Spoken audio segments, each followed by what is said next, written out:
नमस्कार, बहुत स्वागत है आपका रिपोर्टर्स लाइव में। मैं हूं आपके साथ अमित शर्मा। आज आपको बता दें 8 राज्यों की 58 सीटों पर लोकसभा चुनाव का मतदान हो रहा है। इनमें कुछ विधानसभा सीटें भी शामिल हैं। बात करें उत्तर प्रदेश की तो 14 लोकसभा सीटों पर सुबह से ही वोटिंग जारी है। शाम 6 बजे तक मतदान की पूरी प्रक्रिया होगी। इस समय हमारे साथ बस्ती से हमारे सहयोगी हेमंत पांडे जुड़ चुके हैं। वहीं उत्तर प्रदेश ब्यूरो चीफ दानिश वारसी भी हमारे साथ जुड़ेंगे और हम जानेंगे इनसे कि किस तरह से मतदान का जो रुख है वो सुबह से देखने को मिल रहा है। सबसे पहले रुख कर लेते हैं बस्ती का। हेमंत पांडे हमारे सहयोगी जुड़े हुए हैं। हेमंत, सुबह से हम बात करें तो वोटिंग जारी है, प्रक्रिया जारी है, किस तरह से चुनाव संपन्न हो रहे हैं और क्या 9 बजे तक के आधिकारिक आंकड़े आ चुके हैं कि कितने प्रतिशत मतदान हो चुका है? चालू हो गया है और शांतिपूर्वक ढंग से चुनाव चालू हो गया। छठे चरण की जो चुनाव है अभी 9 बजे तक लगभग 15% वोट हो चुके हैं और प्रशासन की तरफ से पुख्ता इंतजाम किया जा रहा है। यहाँ के जिलाधिकारी और जो पुलिस अधीक्षक है वो लगातार जो मतदान केंद्र का भ्रमण कर रहे हैं और जो उत्साह देखने को मिल रहा है, मेरे पीछे देख सकते हैं किस तरीके से इस कड़ाके की धूप में जिस तरीके से यहाँ महिलाएं अपने उत्साह के साथ अपना वोटिंग कर रही है। लोग जिस तरीके से इनका एक लोकतंत्र का जो पर्व है उसका जो वो कर रही है।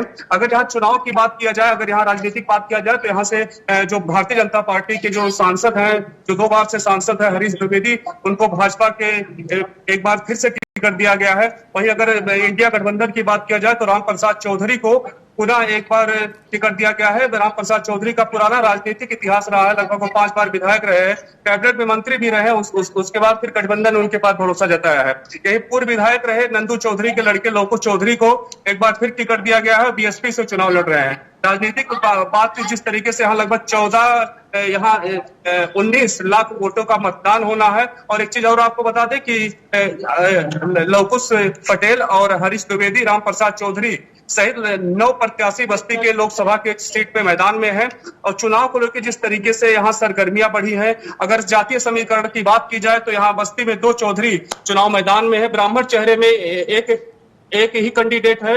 अगर ठाकुर की बात की जाए तो पूर्व मंत्री राजकिशोर सिंह भी भाजपा के समर्थन में है। और यहाँ से अगर विधानसभा की बात की जाए तो विधानसभा में जब चुनाव हुआ था तो 4 सीट मतलब सपा जीती थी, 1 सीट केवल भाजपा जीत पाई थी। और ये यहाँ के कुछ लोग हम इनसे बातचीत करते हैं। चुनाव को लेकर कितना उत्साह है, किस मुद्दे पे चुनाव, विकास के मुद्दे चुनाव दे रहे हैं, किस मुद्दे पे चुनाव दे रहे हैं?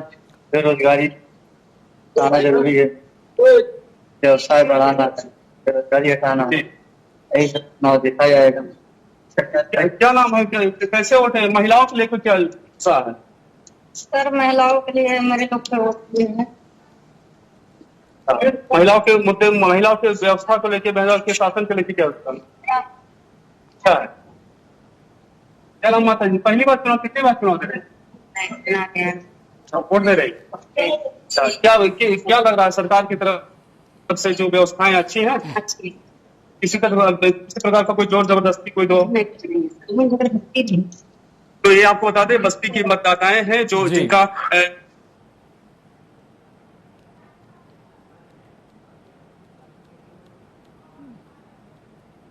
जी हेमंत, तो कहीं ना कहीं मतदाताओं में काफी उत्साह देखा जा रहा है। सुबह से ही लोग कतारबद्ध अपनी बारी का इंतजार कर रहे हैं और फिलहाल देखना होगा कि इस बार क्या मुद्दों पर यहाँ के जो वोटर्स हैं अपना वोट कास्ट करते हैं। बहुत शुक्रिया हेमंत आपका हमसे जुड़ने के लिए। UP bureau chief Danish Warsi का रुख कर लेंगे। दानिश जी, आज 14 लोकसभा सीटों पर मतदान हो रहा है। कितना अहम ये 6वां चरण उत्तर प्रदेश लोकसभा सीटों के लिहाज से होगा और किस तरह के समीकरण इन सभी सीटों पर देखने को मिल रहे हैं?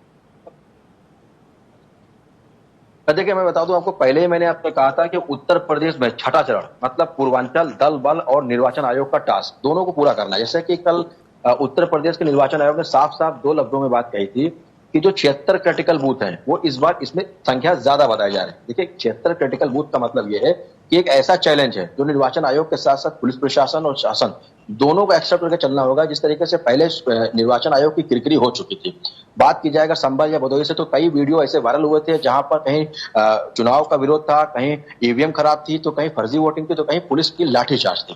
हालांकि इस मामले पे निर्वाचन आयोग ने कल जो प्रेस कॉन्फ्रेंस की उसमें साफ साफ कहा है कि 76 क्रिटिकल पोलिंग बूथ पर हमारी नजर रहेगी और इस बार मतदाता प्रतिशत बढ़ाने का सवाल किया जाएगा। हाल ही में एक याचिका सुप्रीम कोर्ट में पहुंची है मतदाता प्रतिशत के कम को लेकर, तो उसको भी निर्वाचन आयोग कहीं ना कहीं हैंडल करेगा। लेकिन बात करेंगे उत्तर प्रदेश के छठे चरण में कई दिग्गजों के साख फंसे कि जैसे कि संजय निषाद कैबिनेट मंत्री है, उनके बेटे प्रवीण निषाद नबीर नगर। दूसरा जो विपक्ष के जो सहयोगी दल है भाजपा के, उनका भी इसमें टेस्ट है। देखिए टेस्ट इस बात पर है, जीतने और जिताने दोनों का टास्क उनको पूरा करना होगा, क्योंकि भाजपा के सहयोगी दल हैं और कई प्रतिष्ठित पदों पर हैं। अब इसकी बात कर ली जाए आपके सुल्तानपुर में, तो सुल्तानपुर में मेनका गांधी, हालांकि वरुण गांधी का भले ही टिकट कट गया हो, लेकिन वरुण जिस तरीके से उनकी रैली में पहुंचे थे, अपनी माता का जिस तरीके से उन्होंने सभा में स्वागत किया था और वोट मांगने की अपील की थी, इससे एक बात तो साबित हो गई कि बेटा नहीं सही तो मां सही, यानी मां की तरफ से उन्होंने प्रचार प्रसार किया। और मेनका गांधी को जिताने का भी एक सुल्तानपुर में एक टास्क है। हालांकि सुल्तानपुर से ये सीट अभी मेनका गांधी के पक्ष में दिखाई दे रही है। दूसरी बात कर लेते हैं अगर बस्ती से, तो बस्ती में हरीश द्विवेदी जैसा बताया जा रहा है वो भी चैलेंजिंग पॉइंट पर है। और जिस तरीके से इस बार 162 प्रत्याशी मैदान में है और 7 प्रत्याशी उपचुनाव में है। लोकसभा चुनाव के साथ साथ निर्वाचन आयोग को उपचुनाव भी देखना है और इसके साथ साथ निर्वाचन आयोग अपनी किरकिरी बचाने के लिए छठा और 7वां चरण को टास्क के रूप में लेगा। देखिए किस तरीके से मैं आपको दिखाता हूं, मैं कैमरामैन को घुमाएं कि पुलिस प्रशासन कितना एक्टिव है, यहाँ पर आने जाने की पूरी नजर रखी जा रही, रखने के साथ साथ में निर्वाचन आयोग के दिशा निर्देशों का पालन भी हो रहा है। और हमारे साथ यहाँ पर कुछ महिलाएं भी हैं, उनसे जानने का प्रयास करेंगे क्या मतदान प्रतिशत बढ़ेगा, क्योंकि अभी 9 बजे के बाद 14 पॉइंट कुछ समथिंग मतदान आया है। इसके साथ साथ सुल्तानपुर में मतदान प्रतिशत ज्यादा है, ये भी देखने को मिल रहा है, और अंबेडकर नगर में मतदान प्रतिशत ज्यादा है। खैर पूछना चाहेंगे कि महिलाओं से कि क्या उन्हें वोट डालने में कोई दिक्कत हुई, आपने वोट डाला है, पड़ गया वोट, कोई प्रॉब्लम हुई, पूछताछ हुई थी आपके साथ, नहीं हुई थी। खैर आपने वोट डाला है, डाल दिया वोट, कोई प्रॉब्लम हुई, आप लोगों ने वोट डाला है, कोई प्रॉब्लम हुई, ठीक है। आपसे पूछ लेते हैं कि आपने वोट डाला है, कोई प्रॉब्लम हुई, नहीं। पुलिस प्रशासन यहाँ पर ठीक ठाक है, कोई ऐसे हीला हमारी व्यवस्थाएं दिख रही है, कुछ नहीं दिख रहा है, मतलब मान सकते हैं ईमानदारी से चल रहा है। हाँ ईमान। दानिश जी कुछ महिलाएं मैंने आपको बताया था ना कि जी दानिश जी जरूर उनसे पूछिए कि किन मुद्दों के साथ इस बार अपने मताधिकार का प्रयोग करने के लिए पोलिंग बूथ पर वो पहुंचे हैं। क्या जो विधानसभा में मुद्दे थे महंगाई बेरोजगारी वही इस बार हावी होंगे या फिर इस बार मुद्दों में तब्दीली है? हाँ बिल्कुल, देखिए जिस तरीके से अभी जो आपके सामने मैंने महिलाओं से भी सुनाया, पुरुषों से भी सुनाया, उनके बात में साफ साफ लफ्जों में ये बात थी कि चुनाव निष्पक्ष चल रहा है, ईमानदारी से चल रहा है, यानी निर्वाचन आयोग की गाइडलाइन का असर अब छठे चरण में देखने को मिल रहा है, जिससे किरकिरी बचाने का पूरा प्रयास निर्वाचन आयोग करेगा। सबसे पहले ये बताइए कि वोट डालने जा रहे हैं या डाल के आ रहे हैं? डालने जा रहे हैं। तो किस मुद्दे वोट डालेंगे, किस मुद्दे पर वोट डालेंगे, क्या सोच के वोट डालेंगे? मतलब क्या कोई बेसिक मुद्दा है? महंगाई है, बेरोजगारी, तो इस बार मानते हैं कि मतलब महंगाई मुद्दे को देखते हुए डालें? देखो तो हमारी इच्छा, मतलब महंगाई मुद्दा है। दादा आपसे पूछना चाहेंगे क्या वोट डाल दिया आपने? दादा इस बार क्या सोच के वोट डाल रहे हैं, किसे?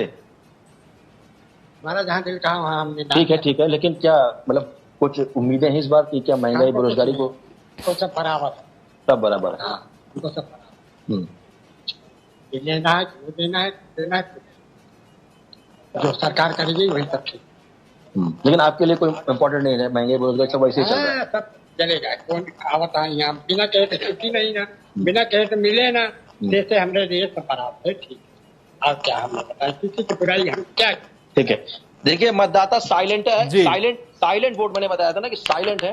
हालांकि एक का कहना था कि उन्होंने बेरोजगारी शिक्षा को देख करके वोट दिया है और एक का कहना था इनसे हमें कोई मतलब नहीं। खैर मतलब तो होता ही है क्योंकि सांसद है, सांसद से प्रधानमंत्री है और प्रधानमंत्री से देश है। देखिए सवाल कई है और जिस तरीके से अभी मतदान निष्पक्ष और ईमानदारी से चल रहा है, इससे एक बात तो साफ हो गई कि मुझे लगता है छठे चरण में मतदान प्रतिशत बढ़ेगा, क्योंकि चुनाव आयोग के ऊपर 2 टास्क है, एक तो अपनी किरकिरी को बचाना है, दूसरा सुप्रीम कोर्ट में जो कल याचिका की गई है उस याचिका को भी देखते हुए निर्वाचन आयोग कदम उठाए। जी बिल्कुल दानिश, और ये मतदाताओं की खामोशी ही 4 जून को नतीजों में तब्दील होगी और फिर मालूम होगा कि किन मुद्दों पर यहां वोट हुआ है। बहुत शुक्रिया दानिश जी आपका हमसे जुड़ने के लिए। तो ये थे हमारे ब्यूरो चीफ दानिश वारसी जो हम तक तस्वीरें पहुंचा रहे थे। मतदाताओं की सुबह से ही पोलिंग बूथ पर कतार है, बिना किसी परेशानी के वोट कास्ट वो कर पा रहे हैं।